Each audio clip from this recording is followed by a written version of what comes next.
Hello everyone, I'm Mariano Cicciarelli. Thank you so much for watching this video. This is the first time ever that I make a blog, or a vlog I should say. So again, thank you so much for joining me, and please expect loads of mistakes. So basically what I wanted to do with this series is to present you with the way that I build a track from the very beginning, from starting with the samples to the very end, to the processing of the sound processing of the track, and to the fine-tuning, the EQing, and all those tiny details. What I'm trying to do with this is not to tell you that you should do things this way, or that this is the best way of doing things. What I'm trying to tell you, what I'm trying to give you here is just a different perspective of how to build a track, or at least my perspective of how to build a track, because everyone has their own tips, their own little secrets, their own ways. And even though maybe you end up not utilizing using any of the techniques that I use, maybe you can get an idea, or maybe you can get some inspiration in any way with any of the elements that I use, or the way that I record the music, or anything like that. So I think it'd be great to share this with you, and tell me what you think below. If you want to know more about anything of what I'm talking about on this video, or want to go into more detail into any particular element on the track, just let me know. Put a comment below, and I'll try to make a video out of it, or we can stay in touch outside YouTube as well. So the track that we're gonna be listening to and analyzing, it's called Moment. I uploaded it a few weeks ago to SoundCloud. It's available for free download, and it'd be great if you guys can give it a listen, download it. If you want to follow the series, it'll be ideal if you can have it. What I can also do, if you want, just write to me and I'll send you the stems, so that you can have the different sounds, and you can also play around with them. If you want to make a remix or whatever, just let me know, and I can send you the sounds as well. So on this first video, what I want to do is not going into detail on every particular element, but just want to go through the different elements that compose the track, and a bit of how I thought the structure works. So yeah, let's get right into it. There's nothing special here. Excuse me.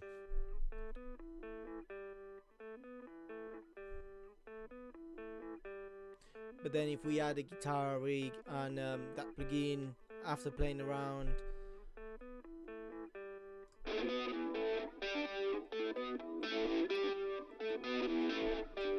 sounds completely different. And it also the way it sits with the rest of the elements. Let's try hearing it with both the guitars.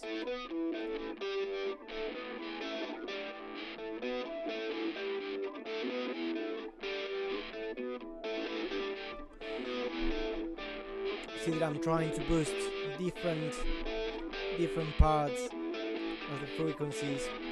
With this one I'm trying to go tiny bit higher.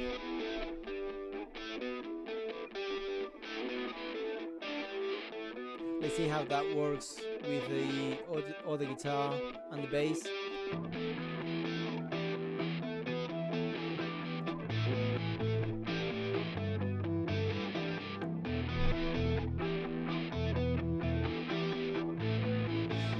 You can tell this guitar, this is the one that is sort of driving the track at this point. If I turn this off, then it sort of becomes slower.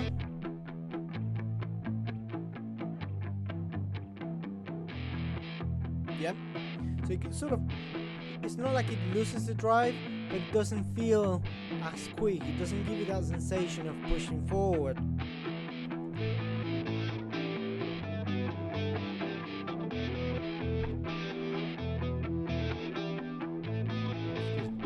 So if we add the kick to this,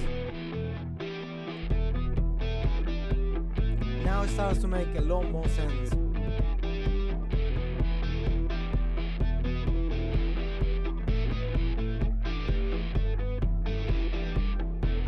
Yep. And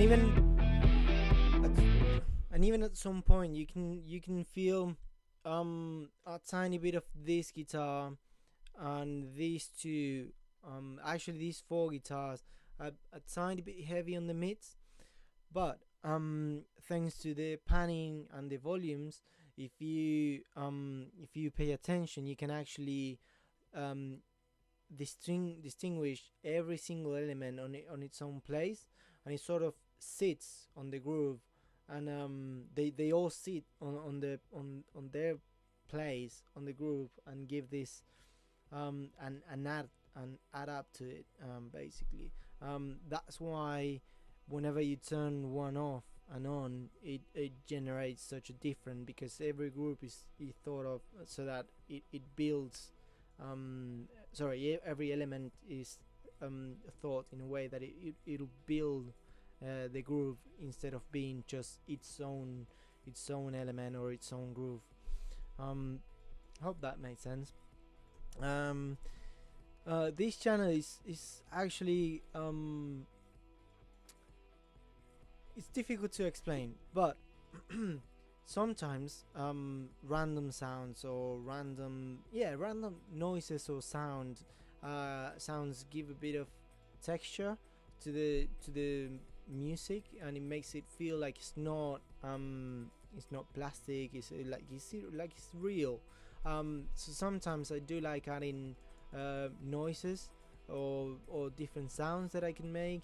In this case, I remember I basically took my the guitar and just hit record, and I started just playing around with the strings, just touching the strings and doing things like that, or just little taps, just to create a bit of ambience. Basically, let's just hear a tiny bit of it.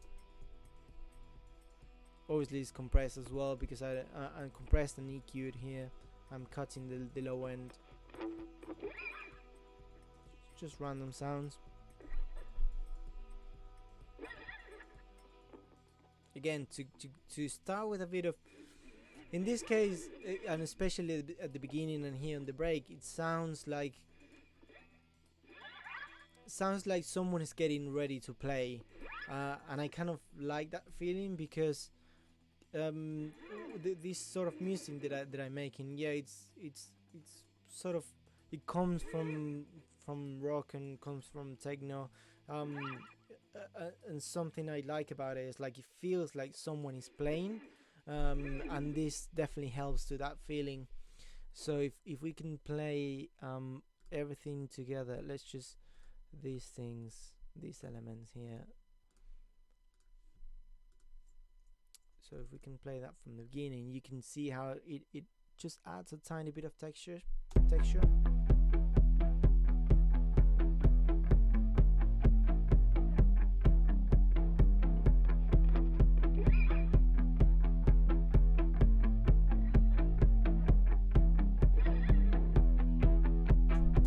It's very subtle. It's not overpowering anything. It's not there to have loads of presence, and it's actually one of those things that you can turn on and off, and no one but you will feel the difference, but it makes a difference, or at least I think it makes a huge difference. Okay, here we've got a ride.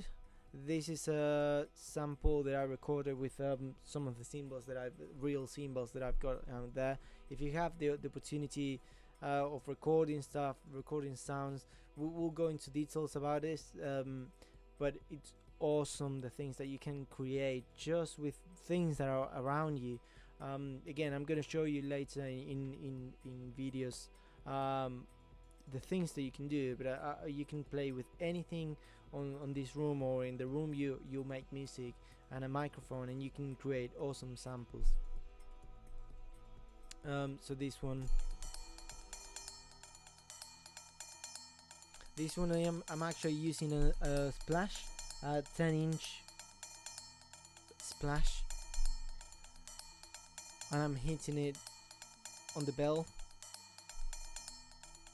and I'm just playing a little groove, cutting all the low frequencies, also sidechained a tiny bit. You actually can't even feel it, can barely feel it that is sidechained. And the way this sits with all the other elements. Let's see when it starts.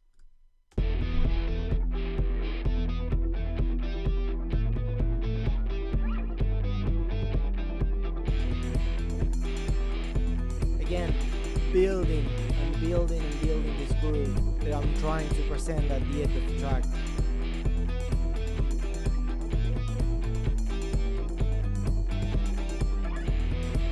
Okay, let's move on to the next one. Let's see what it is.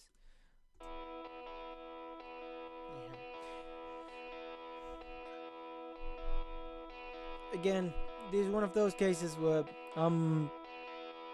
this guitar is very raw. I recorded a whole chunk of it, and it's a tiny bit out of tempo, and it's a tiny bit. There's a few mistakes if you make on the actual playing those notes on the guitar. But again, I'm not making rock music, and probably I'm not making techno anyway. What I'm making is music with texture and with feeling, and I'm trying to make techno, but with a different perspective, from a different point of view, and I want you to hear that it's me actually playing. I want you to feel that it's actually a person making all these things. So yeah, I'm definitely 100% not perfect, and the music shouldn't be perfect either, or at least that's the way I think of it. Again, there are a few mistakes on the way this is played, but anyway, and again, I'm using a bit of automation here. You can see we're gonna go into detail later. It's panned. There's automation everywhere here. Actually, there's on the sidechain, on guitar rig. There's automation as well on the volume. Whoops, I turned it off. There you go, in again.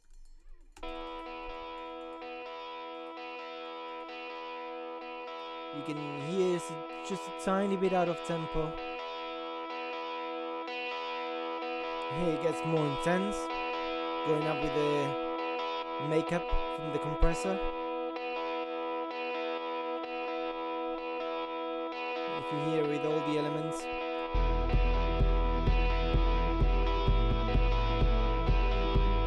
Again, it gives drive and it adds to that groove that I'm trying to build with the bass.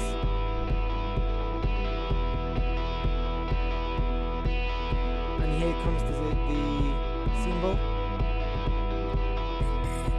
Well, actually I haven't presented that one yet, but I'm gonna do it now, and I'm actually gonna show you guys how I did this, because I think it's quite cool.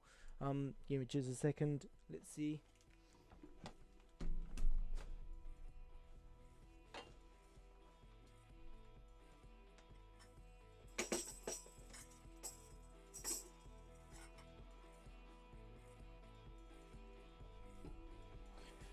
So, sorry about that. I'm actually gonna edit that if I can. So, the way I made that cymbal in particular, I got you're gonna think I'm crazy. I always buy things to make sounds, because I actually think recording them makes a whole new world. It's just gonna be, when you start recording your own sounds, you're gonna see what I'm talking about. It just makes a huge difference what you can do with your sound, with your own sounds, with the things you record. So I'm using actually what's called Tibetan, I think it's pronounced. If not, I'm sorry, I just butchered that. It's a singing bowl. But you can hear it sounds nothing like the sound you're hearing there. Yep, nothing like that.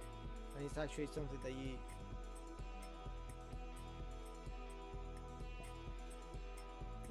it's a singing bowl. It's a completely different sound to what you can hear there. But what I did, I've got this little finger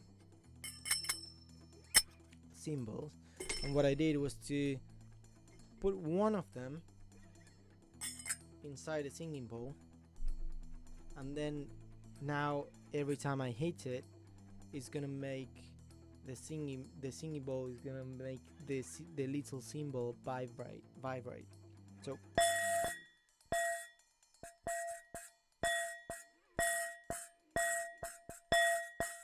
and there you go. That's the way I made. Again, be creative. All those things. I mean, it's just a sound that you're not gonna find anywhere, and I just made it with things that I've got laying around on the studio. So I've made sounds with glasses like this one, just tapping on it and things like that. So I'm gonna show you loads and loads of things that you can do with sounds that you can record. But you just have to go for it and do it. So this sound on its own, I've added a bit of reverb as well, just to give a bit of space. Expand mainly to the right, cuts in the lows. This is not in use.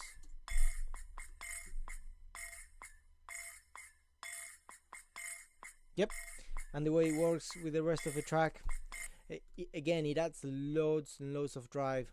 If you can hear the way the song comes from going up on the break, and then it breaks into kind of like a plain valley, if you want, and you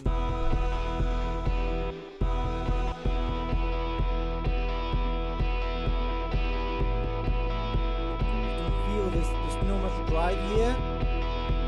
It feels like something is about to happen. There you go.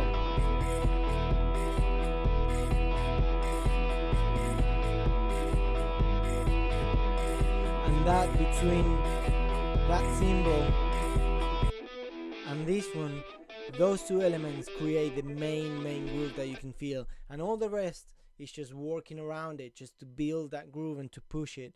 But without those two elements, you can feel the track is completely different. Let's see.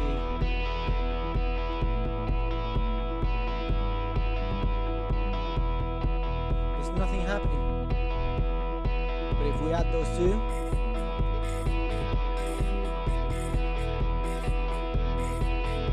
yep.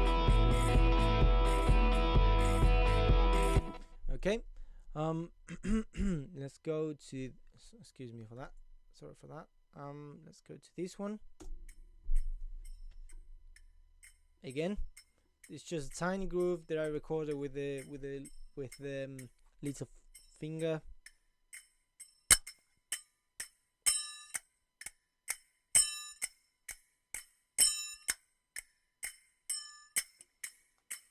Something like that.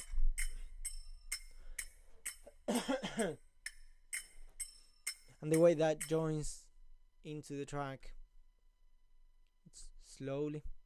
There you go.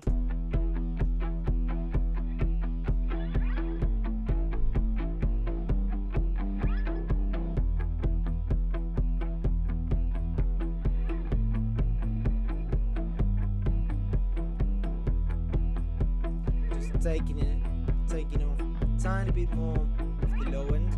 I don't want to cut it entirely because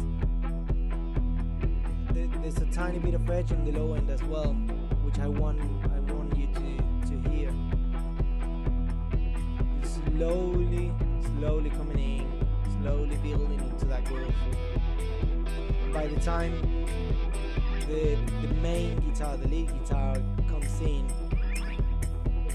the little cymbals, the finger cymbals are marking, just pushing the groove.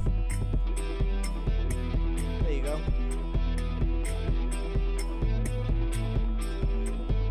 Yep. Okay, so lastly, the vocals. What I did with this is what I usually do, and this is something that probably is going to be useful for you if you like to sing but aren't pretty good. For example, I know the notes that I would like that I like.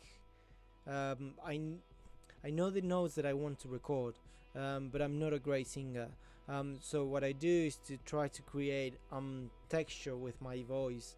I try to sing it the best I can, and then you create texture with other voices, duplicating that voice and giving it different different EQing or different reverb and different spaces, so that it becomes it becomes something like a similar to a choir. I hope that's the word, or an ensemble of voices, if you want. So I'm not gonna show you my my voice on its own, but you can see I labeled it according to what I'm doing. I'm not using guitar rig on these ones. It's just there because it just came with the same. I'm using a template for Ableton, and all the channels have a guitar rig on it, which is probably bad because it's probably taking loads of processing power.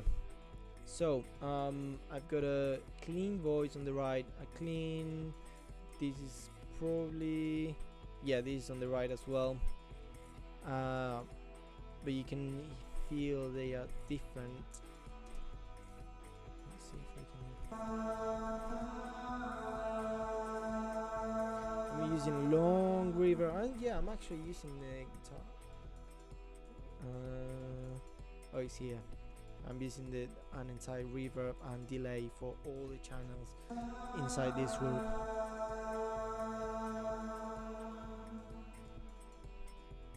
Yep. So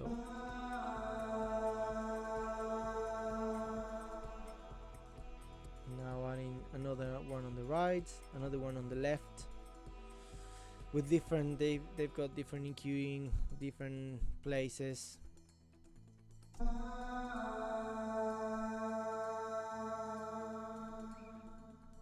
So now it sounds with a bit more body. There you go. And this other vocal.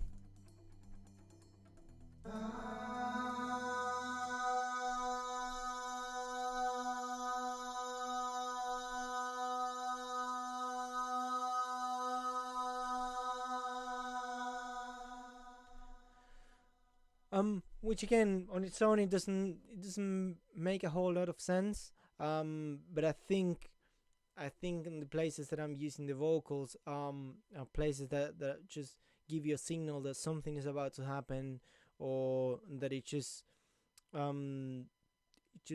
brings your attention to the vocal for a second, and then you can get lost in the groove again. So I'm gonna just play a tiny bit of let's say the break, so that you can hear how it builds and it goes into the second main.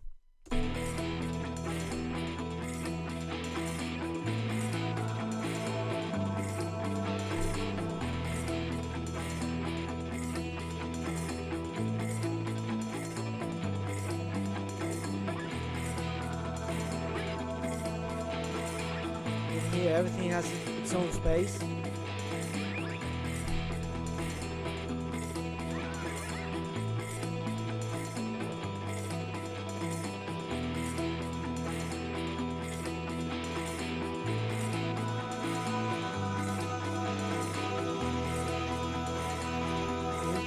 Sounds like it's gonna go down here, but actually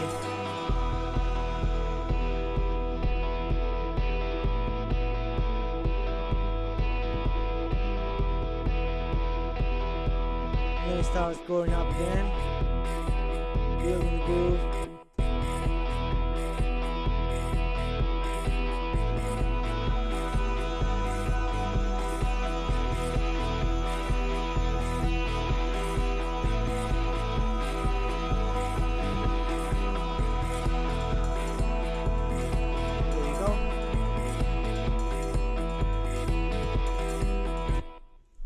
Okay, right. I think we've gone for a long time now. I actually was planning to making a shorter video, but hey, there you go.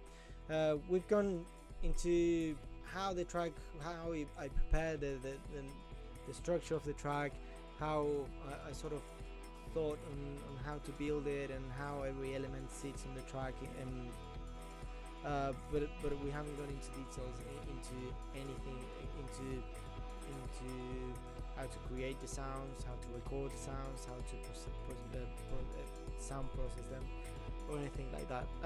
So what it would be great is to hear from you guys. What element or what part of the track you actually want to go into first. We can then the next videos could be actually a tiny bit shorter, and we can go into detail into every single element. So yeah, let's hear from you. It'd be great if you can tell me what I could do better for the next video, what do you want to hear, and what elements would you like to go delve deeper into first. So yeah, let me know what you think. It'd be great if you can give it a like, if you like the video, if you like the idea or anything like that. Please subscribe as well. Leave your comments below, and yeah, see you next time. Thank you.